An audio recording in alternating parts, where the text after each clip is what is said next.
redesign is a little bit more difficult than just like, I'm going to change the theme. Poof. It's not so magical. But so it's 10. So Mark, do you want to, I know we still have some people coming in, but if you want to pull your slides up just so like, so people know they're in the right place or. Yeah, let's do that. I'll share my screen now. Yeah. Hey, Abby. Hey, Natalie. I'm trying to think of who else is here. Hey, Mark. There's an MR here, but I'm not sure if that's a different person than somebody else here. Some people call in, you know, and some people. I like your graphics here. Oh, thanks. Yeah. Did you make those or did you get them somewhere? It's from Canva, actually. It's probably my favorite like editor right now, design editor. Nice. Yeah. And it works really well for presentations, so I use it all the time. Oh, nice.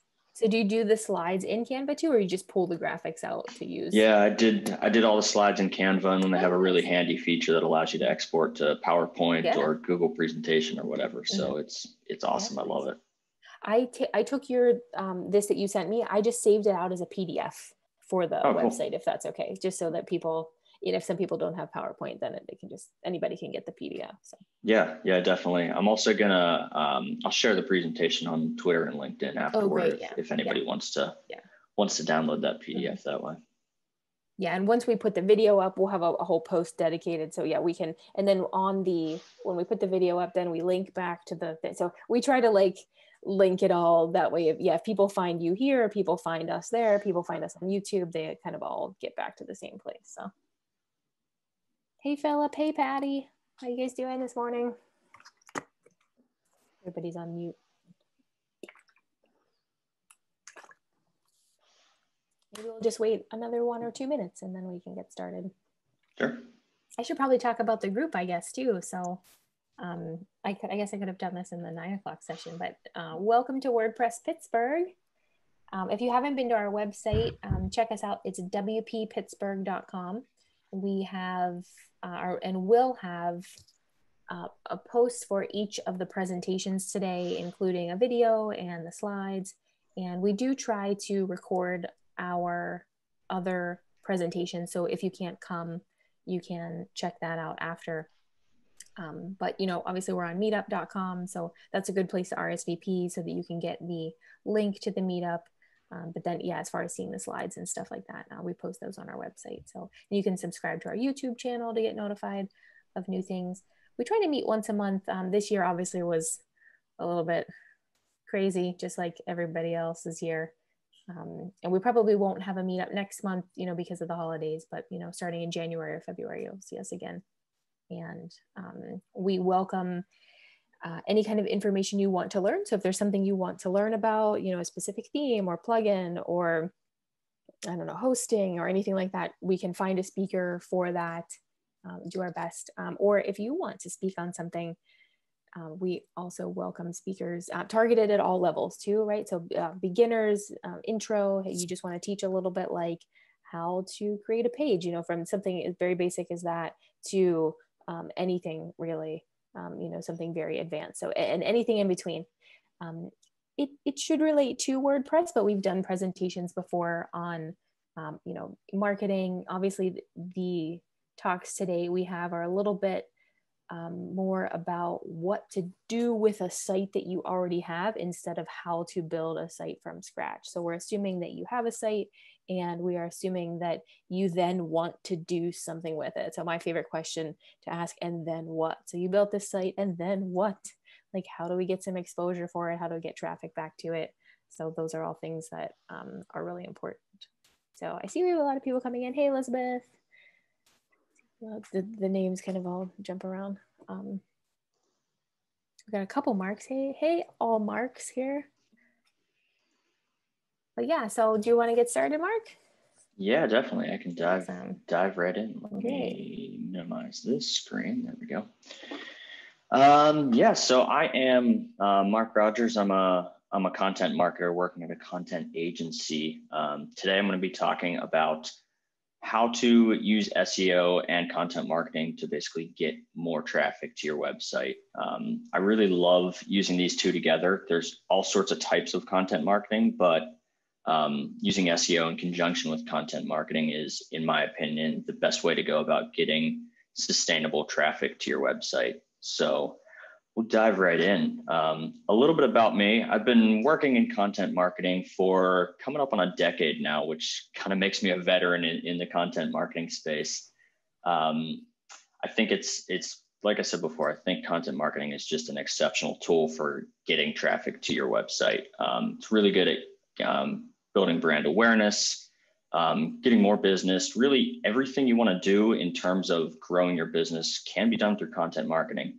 I'm a huge believer in it. I also spent a stint in advertising, and I'll tell you that the ROI on content marketing is significantly higher in content than it is with advertising. So if you're thinking about where should I invest my time, invest my money, I would honestly say go content marketing for 6 to 8 months, see how it works out for you. So my current role, I'm a content strategist at a high performance content agency called Animals, a little bit of a crazy name, but we're based out of New York City.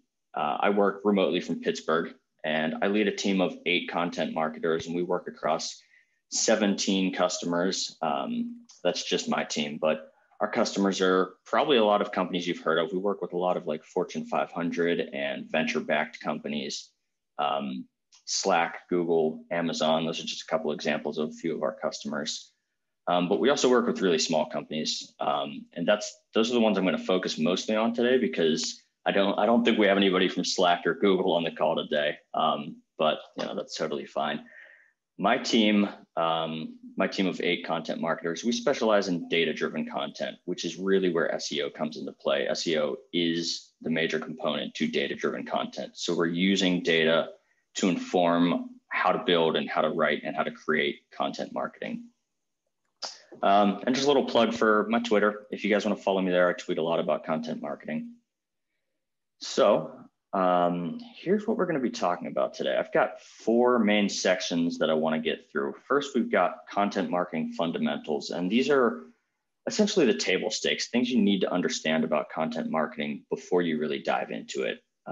From there, we're going to move into rules of content marketing, and these rules are pretty inflexible, so I really recommend you pay attention a lot there. They're really important to follow to make sure that you're going to have success with content marketing. Then we're going to get into the fun stuff, which is keyword research and ideation. And that's where I'll go step by step to explain exactly how to take an idea you have, do keyword research, and then ideate around that. And ideation is really the point where you take your keyword research and figure out how to turn it into content. And then the last piece we're going to dive into is on-page SEO. And that's incredibly important as well, because if you're not doing on-page SEO, there's a good chance you're never going to rank in organic search. You're never going to get search traffic.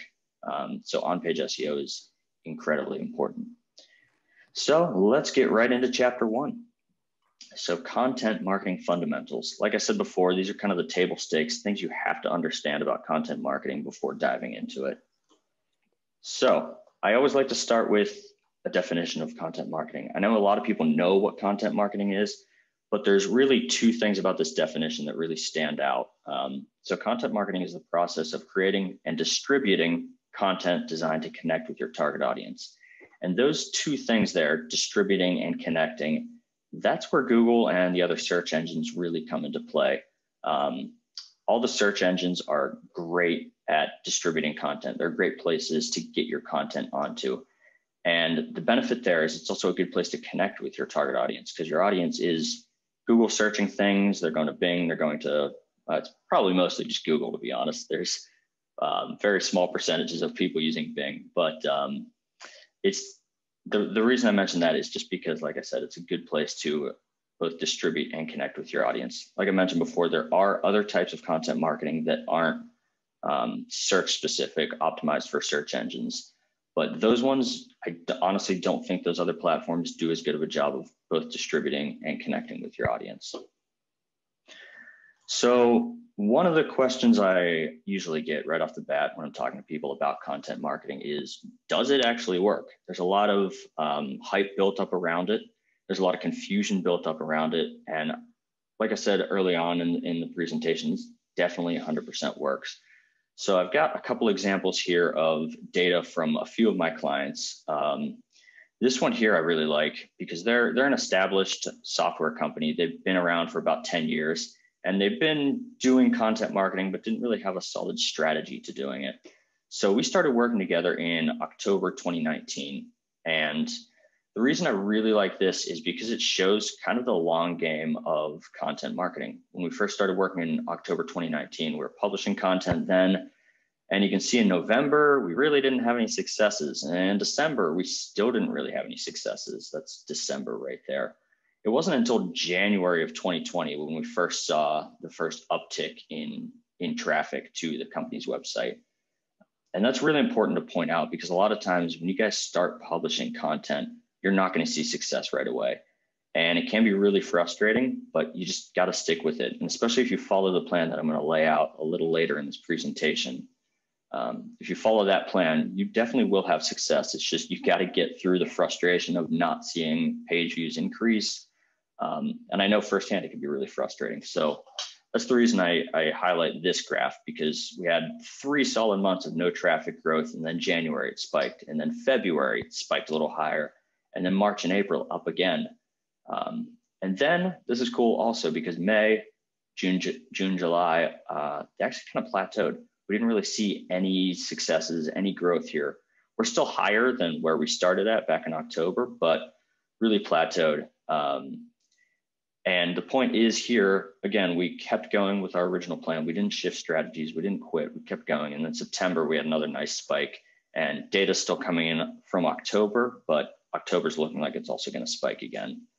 So that's an established company. I want to talk through a brand new company also, because this is another good example, might be a little more relevant for everybody on the call today. This is an example of a company that was launched in January 2020.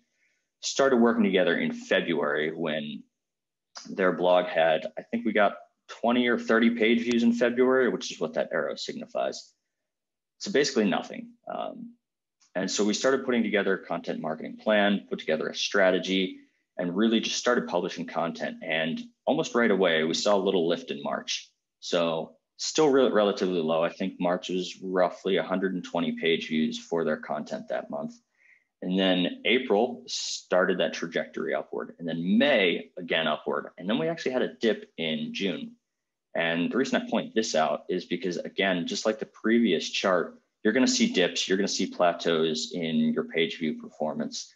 But if you stick with it, keep going with it, you will see increases again. So what happened here was in June, we did see a dip, and the client was understandably a little nervous. They're like, why is our traffic going down? We're paying you guys.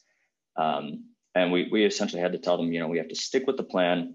We are seeing really good signs of success right now. Let's stick with it and keep going. And then June paid off in a nice big jump. July was our first month over 1,000 page views. August, September, also really, really high. And then again, we had a dip in October. So we, again, kind of had the same conversation. We're going to stick with it. We need to keep working on it. But, it is a cause that makes people nervous. And a lot of people quit at this point when they see these dips. But I just really want to emphasize that when you see a dip with content marketing, don't quit. It's a little frustrating, but do not quit. Keep at it. And you will see spikes in traffic like this as you go along. So I'm going to jump to the content marketing stack. A lot of times marketers and people that work in SEO make a big deal about all the tools that you need to pull these off. But I think people overcomplicate it. Really, in my experience, you need 4 tools, and really only one of them is a tool that you have to pay for. And that's the first one there, a keyword tool.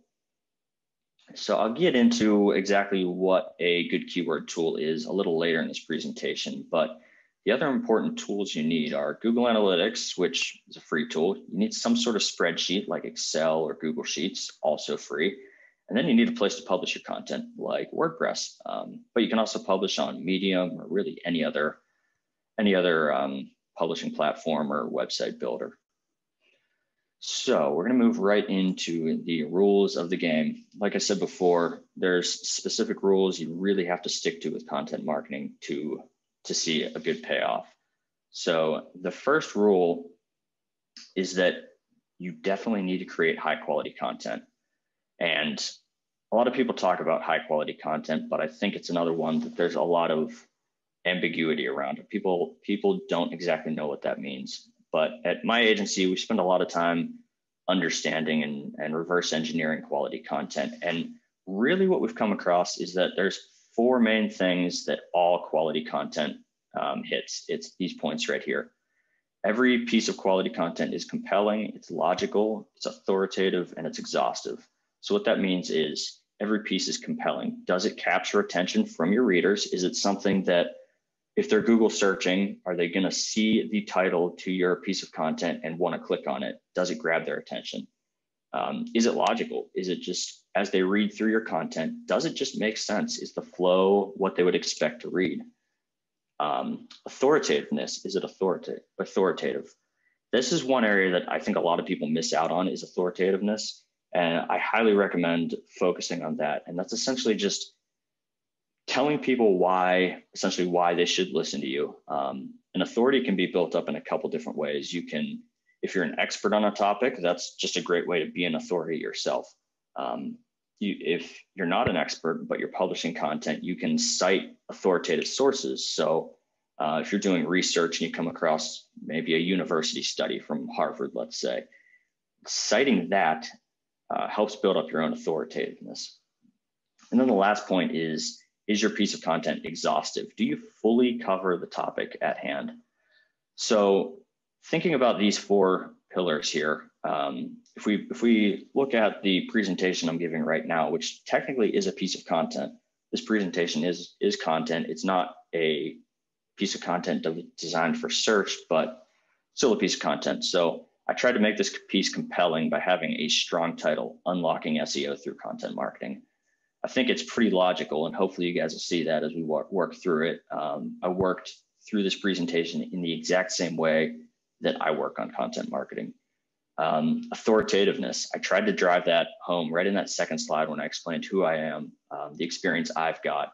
And you don't need to like exactly say this in your content. You don't need to write out like, I've been in content marketing for 20 years, but you can use context clues to build up that authoritativeness. And then exhaustive, I'm pretty sure this presentation is incredibly exhaustive about one aspect of content marketing. After 50 minutes, I think you guys will have learned a lot here. So let's jump to rule number 2. Like I mentioned before in those graphs that I showed from 2 of my customers, you really have to commit to content marketing for the long haul. You can't really write one post and expect content marketing to work.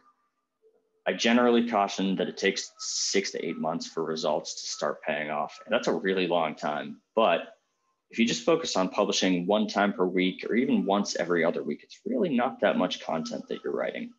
So if you publish once a week for 6 months, that's 26 posts, which is, I mean, in my opinion, I don't think that's too much work to get sustainable traffic, because that's really the cool thing about search optimized content is that it is sustainable traffic. And that's why I love it. That's why the ROI is a lot better. So rule number 3, this one is a little bit confusing, so I'm going to spend some time on this. You have to build topical authority with content marketing. And topical authority is basically a measure of a website's authority on a specific topic. So if you work if you're a WordPress developer, for example, your content should fully cover every aspect of being a WordPress developer if you're trying to capture more attention from that audience. So yeah, you need to really just exhaustively cover a topic to be a topical authority. And topical authority is really cool because it's the reason that content marketing works for small companies. It's the reason that small companies can beat out established companies in the search engine results page.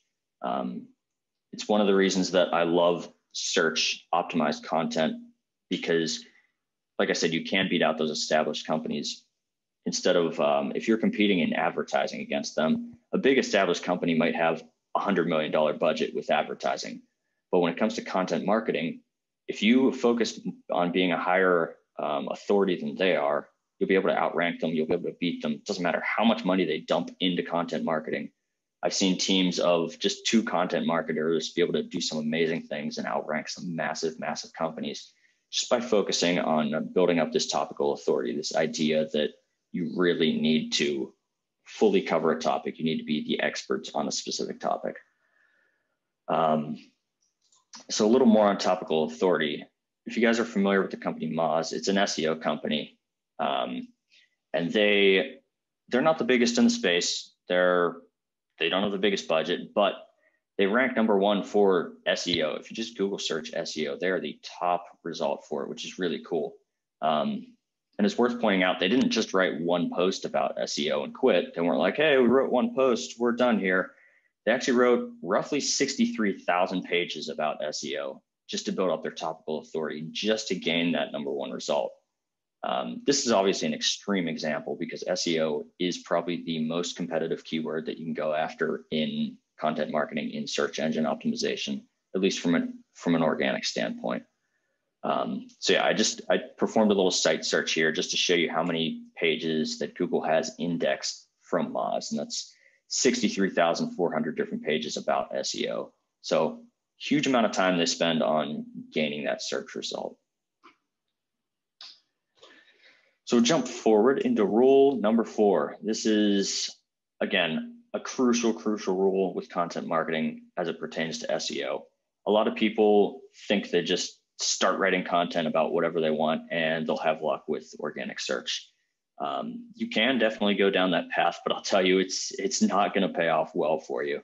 You absolutely have to conduct keyword research, and that's what I'm going to get into in the next section. But keyword research is what connects your audience to your website, because it tells you exactly what your audience is searching for. It tells you what they're interested in. And from there, you can create content to capture their attention. It also gives you a clear path to topical authority, because when you run through the keyword research process, you're going to find probably between 26 and 100 keywords that you need to cover on a specific topic. And that, once you cover all of those topics, that'll give you a path clear to topical authority. I see the chat. A lot of questions coming in the chat there. Doesn't look like anything I need to worry about, but I'll get to those at the end if there's anything. So we're going to jump into the real meat of this presentation, which is keyword research and ideation. My favorite part of content marketing. This is fun. This is when you get to break out your spreadsheets and really get into building yourself a path to success with content marketing. So the first step you need to do when it comes to keyword research is you got to get yourself a keyword tool. This is one I mentioned earlier. It's really the only thing you're going to have to pay for with content marketing. I put my 3 favorite tools here. We've got Ahrefs, SpyFu, and Keywords Everywhere. They're all really solid tools. They have different features, different benefits to using each one. Ahrefs is by far the most expensive. I think it starts at $99 a month, so a little pricey, but it does have really good features, and it has really good features at figuring out those like small niche keywords that your audience is searching for that are really worth digging into with content. SpyFu is another really good tool. It's more affordable. I think it starts at $79 a month. SpyFu does have some free features, which makes it a little more attainable for a lot of people. And my favorite part about SpyFu is its competitor research is awesome. So you can see what kind of content your competitors are creating. You can basically reverse engineer it using SpyFu and find gaps that you can exploit to make really high quality content. And then there's Keywords Everywhere, which is probably the easiest to use tool here. It's the most affordable. I think it starts at about $10 for 100,000 credits, which is plenty to get you through a few keyword research projects. And it's also the easiest to use because it works right within the Google search results page. So once you install this tool, you'll see that it's essentially a plugin and it appears right on your Google search results page. So yeah, like I said, first step, choose one of these keyword tools. There's plenty others out there if these don't suit you, but in my experience, one of these 3 should really do what you need it to do. So moving into step 2, what you're going to want to do is actually, I like to do this on pen and paper. I like to break out pen and paper and write down target keywords. And these are essentially keywords that explain the product your company sells or the service your company sells.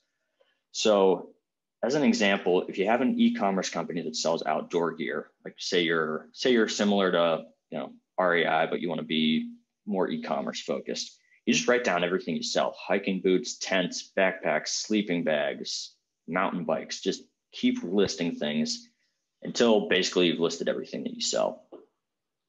And then you're going to take that list and you're going to enter it into your keyword tool. And your keyword tool is going to tell you a couple things. It's going to tell you the keyword difficulty, which is, this is a screenshot from Ahrefs. So it's going to tell you your keyword difficulty, which is basically a rating of 0 to 100 of how challenging it is to rank for that keyword. And then it's also going to tell you your monthly search volume. So for the top keyword here, backpacks, the keyword difficulty is 54, which is incredibly high. That's pretty difficult. And the search volume is 62,000 per month. So the important thing here is when you see a keyword that competitive, it's probably not worth going after. I tell this to established huge companies like Slack and Google. They see a keyword like that and they're like, oh, but we're Google, we're just going to go after it. And it doesn't work that way. It's too competitive. It doesn't make sense to even focus your efforts on the keyword that's just backpacks. You need to find a more niche, more specific keyword. And a lot of times you're going to run across keywords that have lower difficulties, but really high monthly search volume. And even those ones can be challenging to go after. So I typically caution away from high search volume keywords just because typically if it has high search volume, a ton of other companies are creating content for that as well. So it's going to be a lot of competition just to even get in the top 10 rankings. So generally, I recommend keeping your monthly search volume a little bit lower. And sometimes even just like 10 to 15 to 20 searches per month with the monthly search volume is a good target for that keyword, because those low search volume keywords tend to be people who are really interested in what you have to write about. So you're going to get fewer searches, but more engaged people to your website by finding those low search volume keywords.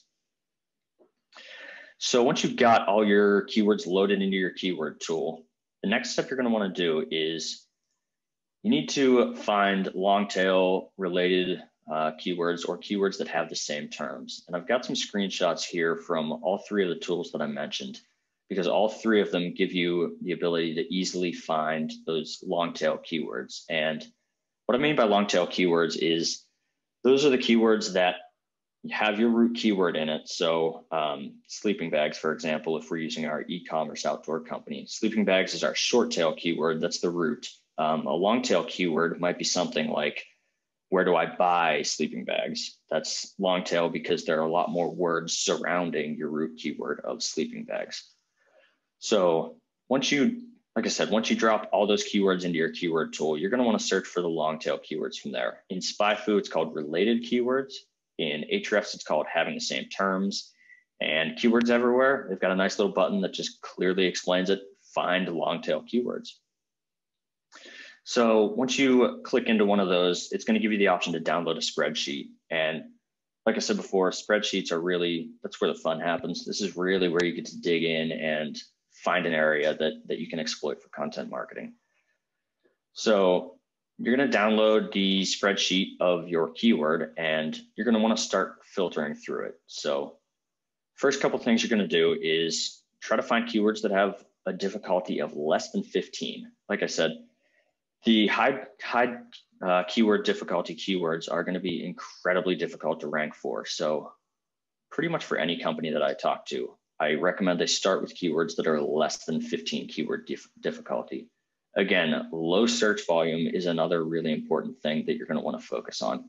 Like I said, it's fewer monthly searches, but chances are the people who are searching those low search volume keywords are going to be more engaged. They're going to be more likely to want to read your content and learn from you.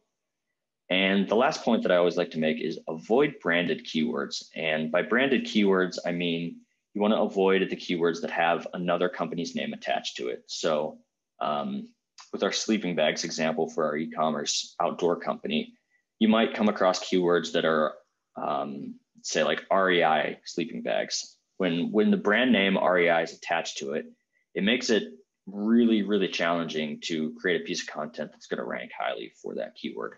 It can be done, but that's a different style of content that I suggest you stay away from just for now, because it's a little more complex, and the payoff is generally not as good.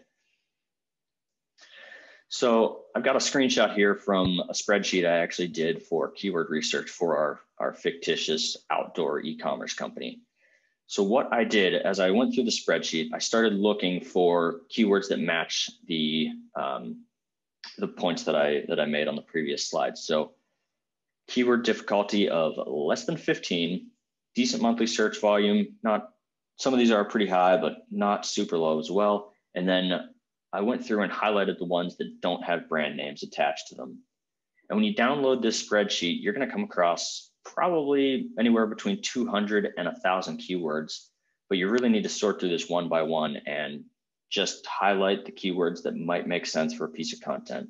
So a couple of highlighted here are kids sleeping bags, cold weather sleeping bags for kids, the variation on kids sleeping bags, cheap sleeping bags, and a few at the bottom here as well. And this is the point when most people stop their keyword research and start creating content. And that's still not quite enough. There's still a few more steps that you need to take. If you dive right into content creation at this point, you're probably not going to have much success with content marketing. So I recommend sticking with me for just a few more steps, and then we'll get into content creation. So once you've highlighted all of your keywords, you need to find pain point keywords. And these are the keywords that describe a specific pain point or friction point that your audience is running into.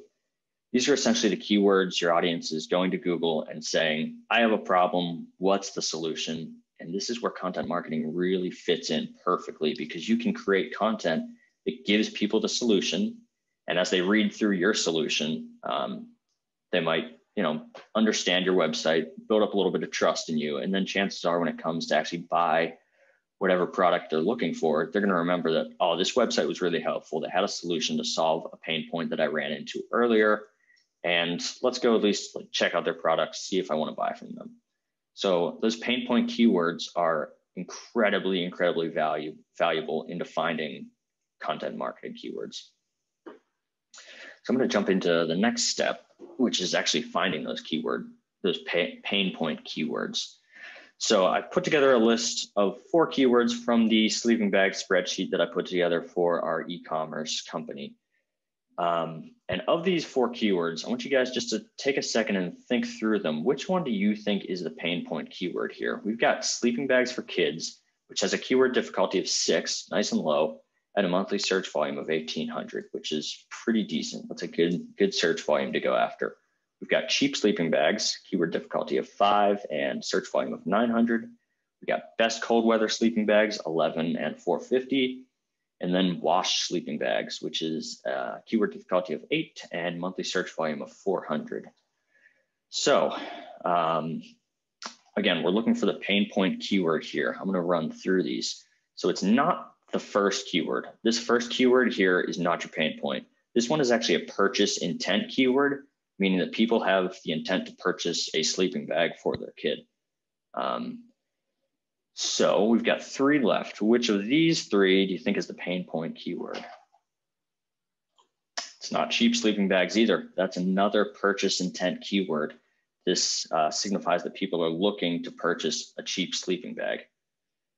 So we've got 2 left, and these 2 both look like they could be pain point keywords, but it's not best cold weather sleeping bags either. Even though we're talking about a pain that people might be experiencing, this is like physical pain of being cold. But best cold weather sleeping bags is a comparison keyword. So people are looking to compare different types of sleeping bags. And you can create content for this one, the best cold weather sleeping bags. You can create content for cheap sleeping bags and sleeping bags for kids. But again, it's a different style of content. The payoff can be higher, but chances are it's going to be a much, much tougher path to have success with any of these keywords. So the keyword that's left here is our pain point keyword, wash sleeping bags. And the reason that one is a pain point keyword is because it describes a problem that people are having. They're having a problem figuring out how to wash their sleeping bags. So they're going to Google, they're typing in, they're looking for a solution. And washing sleeping bags, again, that's your pain point keyword. So at this point, you're still not ready to start writing. This is another point that a lot of people just dive right into writing and get right to it. But a few more steps you need to go through. Step 6, you need to evaluate the search engine results page for your target keyword. So I literally just go to Google with my target keyword, wash sleeping bags, for example, drop that into Google and look at the top ranking content.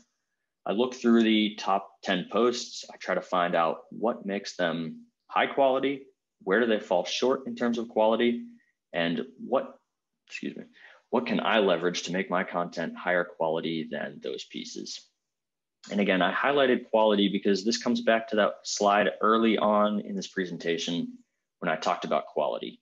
You can compare other posts to these four pillars of quality. So as you're running through the other posts, are they compelling? Is there a way that you can make your content on washing sleeping bags more compelling? Are they logical? Is there areas that just don't make sense, areas they're missing? Are they authoritative? Is there an area where they really haven't done a good job of saying why they're an authority, why they're publishing this content? And are they exhaustive? So do they fully cover the topic of washing sleeping bags?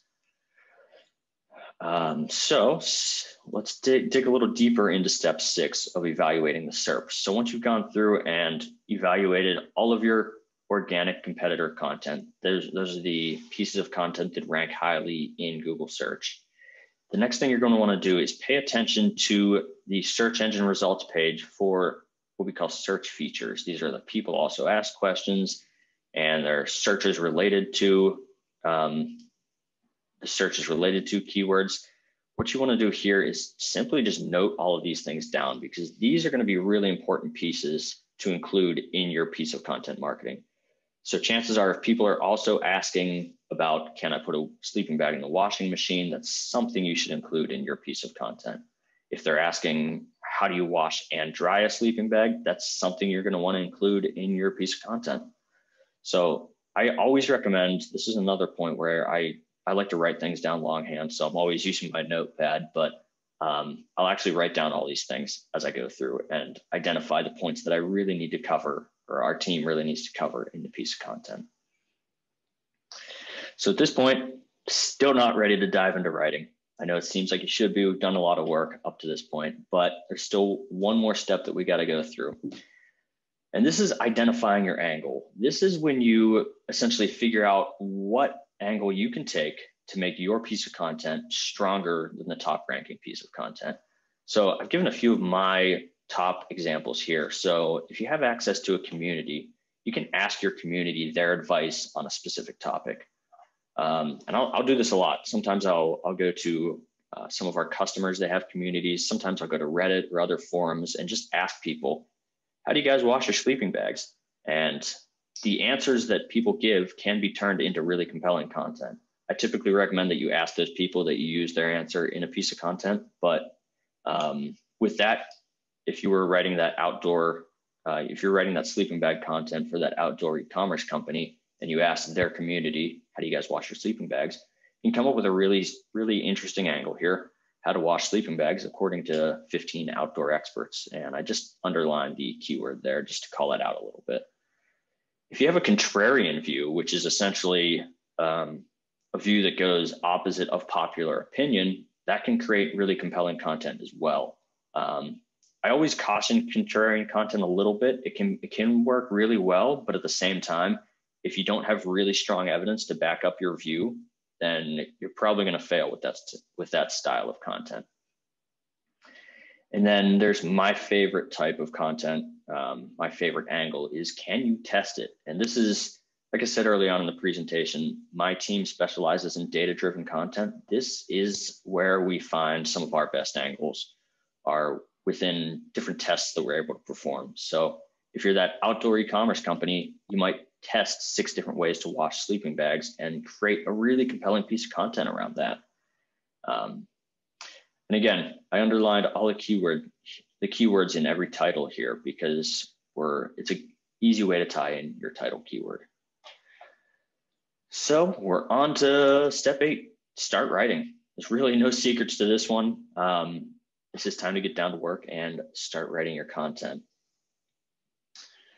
So let's move on to on-page SEO. I'm not going to get into the actual writing of content because it's a whole nother concept, but we'll skip that step and go right into on-page SEO. Let's assume you've written up all your content about washing your sleeping bags and you're ready to dive into uploading your content to WordPress or whatever CMS you're using, and then taking a few last steps with on-page SEO.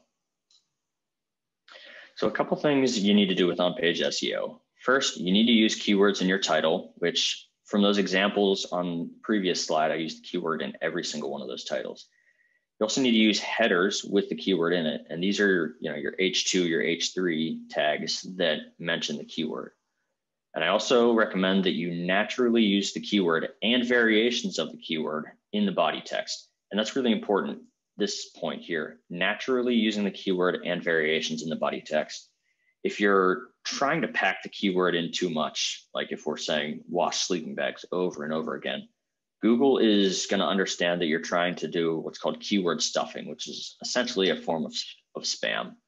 And if you're doing keyword stuffing, there's no chance that you're going to rank highly. Google calls that out right away and basically delists your content from the search engine results page. So I'll get into that a little bit more in a few seconds. The next thing you're going to want to do is keep your URL short and focused on just the keyword. Chances are your title is going to be really long and wordy, and the title itself is not a good URL. You should just keep the URL focused on the target keyword. And 2 more things you want to do when it pertains to linking is you want to link to other relevant pages on your website from the piece of content. And then you want to link out to high authority websites. And I'll get into all of these in just a second. So taking our wash sleeping bags example, I just did a Google search of wash sleeping bags and the top piece of content is from REI. So I'm going to kind of explain why that piece of content works really well. I included the source link here. If you guys want to take a look after the presentation and kind of reverse engineer it yourself, that can be a lot of fun. So first thing that REI did right, they used their keyword in the title. So this is the title of the article, How to Wash a Sleeping Bag. And I actually like this title because it includes a really interesting point here that you can have some variation with your keyword.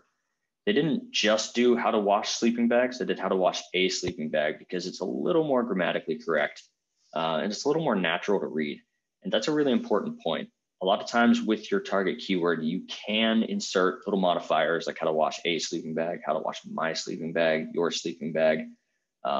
You don't always have to exactly match the keyword in your title, but I would recommend trying to match it as best you can until grammar becomes an issue. If it's a keyword that isn't grammatically correct, which you're going to run into a lot because people don't always search the most grammatically correct things. When you run into those, feel free to make slight tweaks to the keyword just to try to make it a little more grammatically correct.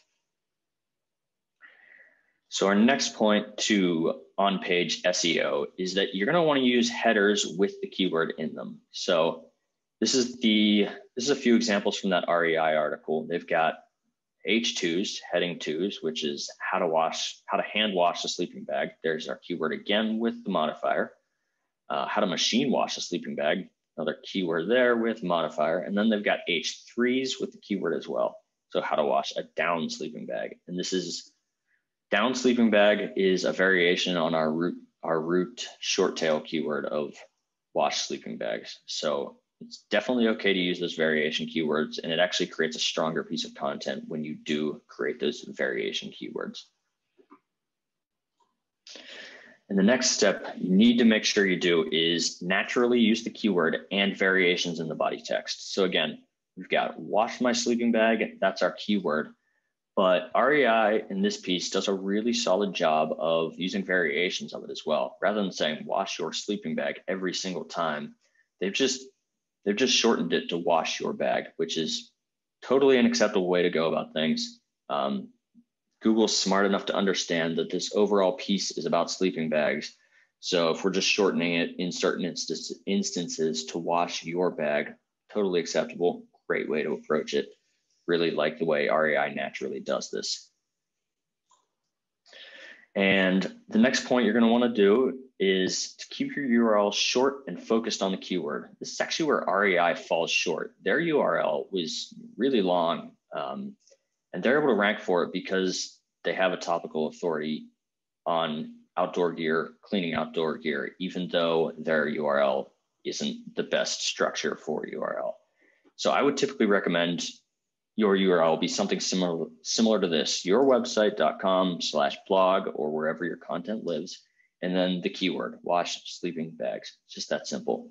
Let me jump back to the REI URL just to kind of show you that they've done some things wrong here. Like I said, they've got learn, expert advice, how to clean a sleeping bag. It doesn't even contain the target keyword of wash sleeping bags. But since REI is known as a topical authority on cleaning outdoor gear, they're still able to rank highly even with that little mistake.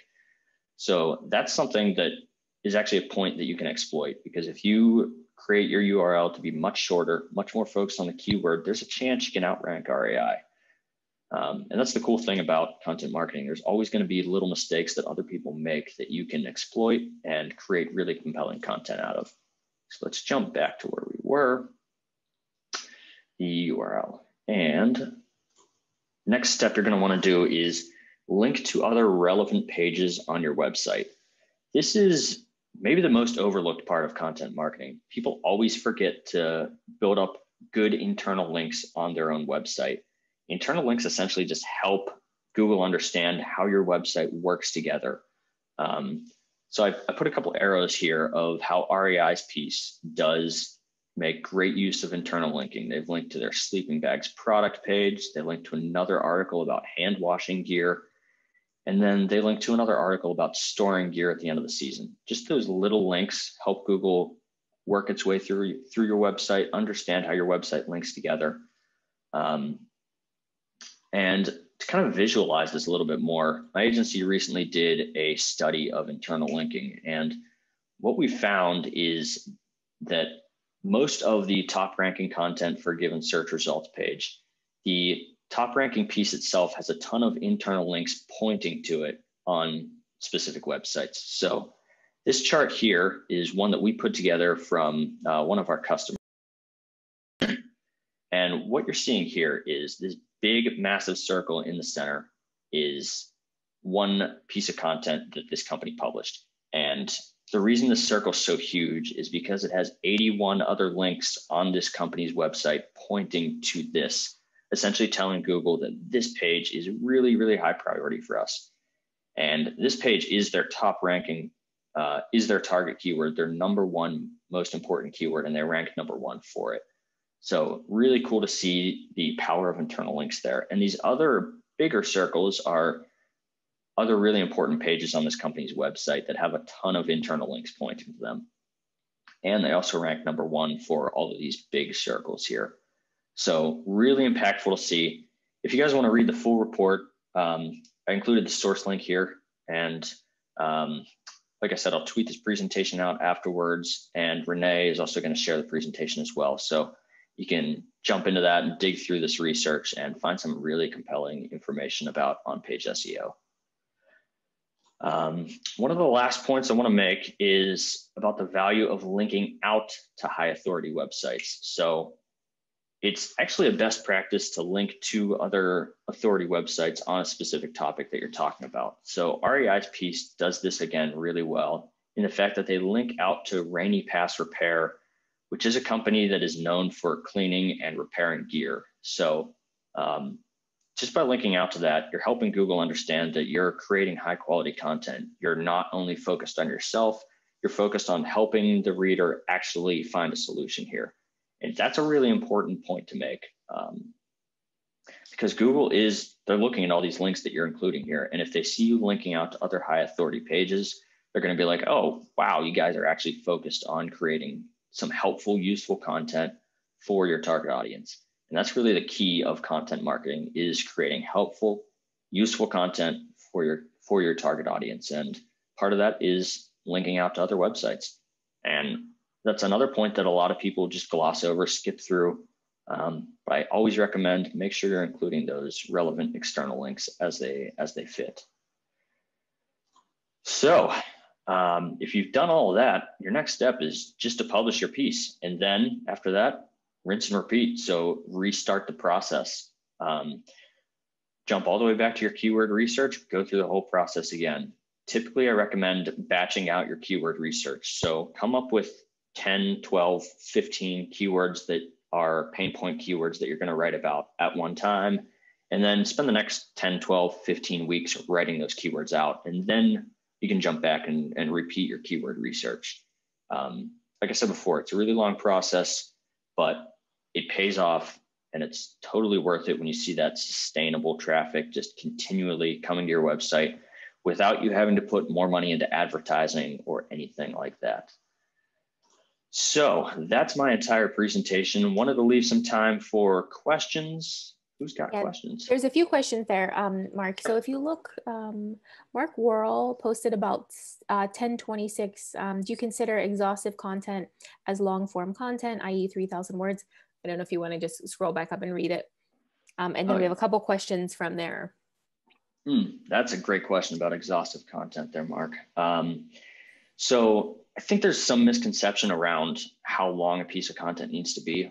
You're going to see a lot of advice out there, people saying like you have to write the longest piece of content ever. Exhaustive doesn't necessarily mean that the piece is 3,000, 4,000, 5,000 words. If you can fully cover a topic in 1,000 words, do it in 1,000 words. I've got tons of examples of pieces of content that perform really well that are only 600 words long.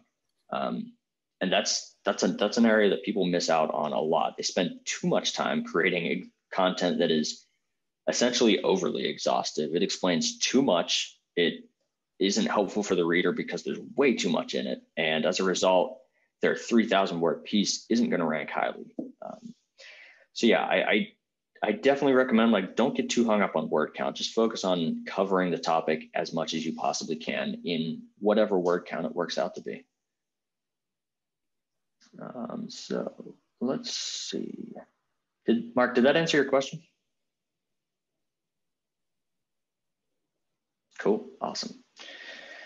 Let's see what else we've got here. It might be helpful to define the threshold for low search volume. Oh, already got the answer. Yeah, I'll just reiterate that one again. Low search volume, generally I'll go as low as like 10 monthly searches, and then all the way up to, usually if it gets above 3,000-4,000 searches per month, it's probably going to be too competitive to be worth your time. So I recommend starting at 10 and just kind of work your way up.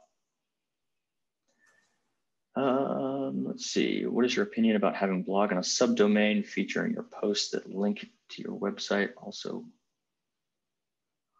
what is your opinion about having a blog on a subdomain featuring your posts that link to your website, also within articles in the blog? Is this, MR, are you talking about more about like internal linking structure with this question? I'm not sure how the subdomain factors in, why it's not just all on the main site. Yeah, I mean, if we're talking about subdomain versus subfolder, always recommend putting your content in a subfolder connected to the main site rather than a subdomain. If you do a quick Google search of subdomain versus subfolder, you're going to see a billion examples from content marketers of content performing significantly better when it's in a subfolder rather than a subdomain. So that might be kind of what you're asking there. Hopefully that helped answer your question. I don't know what you mean by subfolder. Oh, so a subfolder would just be like, I'll put it in the chat. It would just be like yourwebsite.com/blog. So that /blog is your subfolder. So it's not even, I wouldn't even say it's a folder. It's all on the same site. So you have one site and the posts are on that site. The articles are on that site. Everything's on that same site. Yeah. The path to get to it could be, /blog /post name or whatever. But yeah, having a subdomain to me indicates a totally separate site where you have articles over here and articles over there. And that's, I'm thinking you're saying like, just put them all in one place. I have a pretty a unique machine that I created. So it's I analyzed all the keywords, and then I created the website, and then there's /blog, but it's all actually on its own subdomain. I mean, someday I'll share it with people because it's a pretty creative way of doing SEO rather than the traditional way. I found that if you're writing huge amount of content, then your WordPress site gets big, fills up with content quite quickly and gets a little bit large and unmanageable. So I try to break these. I model it like, say you said what REI does. They actually use that process with the subdomains. A lot of companies do that. That's interesting. I'd love to see examples of that. Yeah, it's a different way of thinking, and then you have to use your keyword research for the top items that people are searching for, things within your company.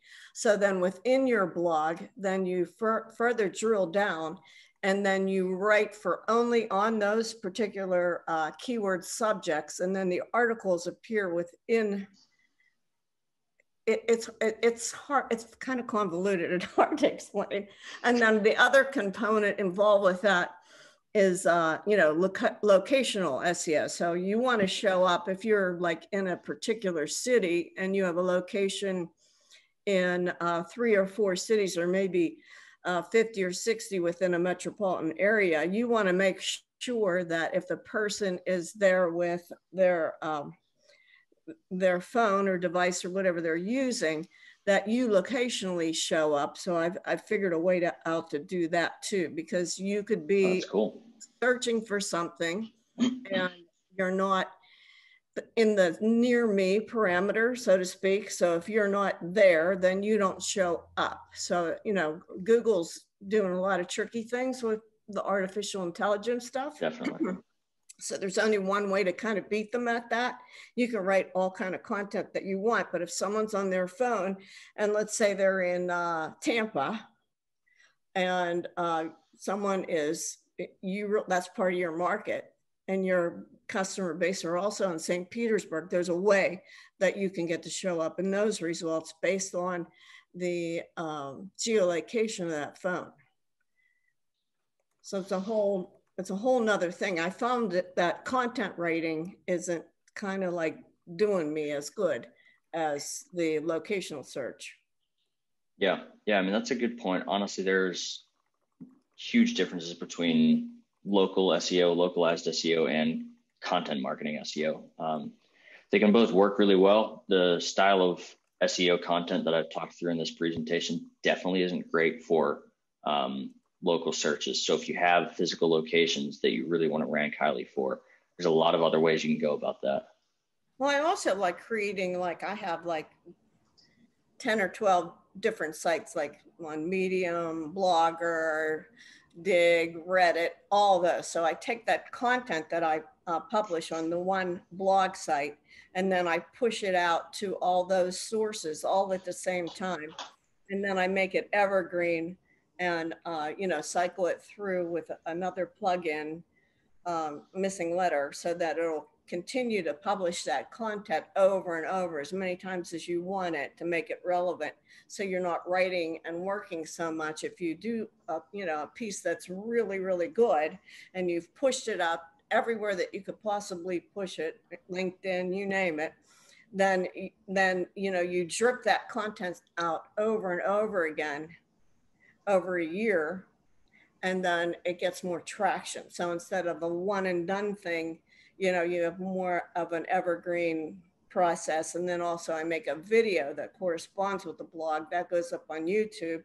And then the YouTube has the links that go back to your blog or your website. So it's a web of things rather than, me writing just one article, because to write one article, as you've explained, is exhaustive. So once you come with a really great article, as time goes on, that article starts to disappear because it's no longer new and relevant. So what you want to do is constantly have that same article appear in places so that it is still content that's relevant, if that makes any sense. because I find definitely. what you're saying great. I mean, and that really is like, you know, really important. But, you know, Google concerns us all now because we know that Google can show up whatever they want to show up. So that's why you kind of want to bypass them a little bit now and figure out where do you want to start putting your efforts in the future, because of so many people, you know, getting their VPNs, turning away from Google. Most of my traffic's now coming from Bing because I see that people are turning away from Google now. So, oh, that's interesting. That is interesting. Yeah. Yeah. So a lot of people forget about Bing, and it's huge. I track the Bing bot all the time on my websites, and the search traffic is increased over the last month by at least 200%. So I noticed a trend where people are going, okay, we're not trusting Google anymore. What are we going to do now? So that's, you know, I always try to think forward to the next thing is, you know, what's going to be the future of Google? Are people, is the trust factor still there? Are people still going to want to use that as their major search engine? Are they going to want to switch somewhere else? Are they going to trust those results that come up? And, you know, a lot of people that I know, they see that stuff in the snack pack and they see the things that say ad, they refuse to click on them now because they are refusing to give any PPC money to Google. I think it's going to change over time. Just like anything in technology, but I need to stop you right here because we're at 11 o'clock. Mark, there's a couple other questions that are still in there, but I want to get Heather started because I know she needs her time. But so I have a couple suggestions for those of you who have asked questions. I'd love if you'd go over to the meetup and post those questions there, and then Mark can answer them there.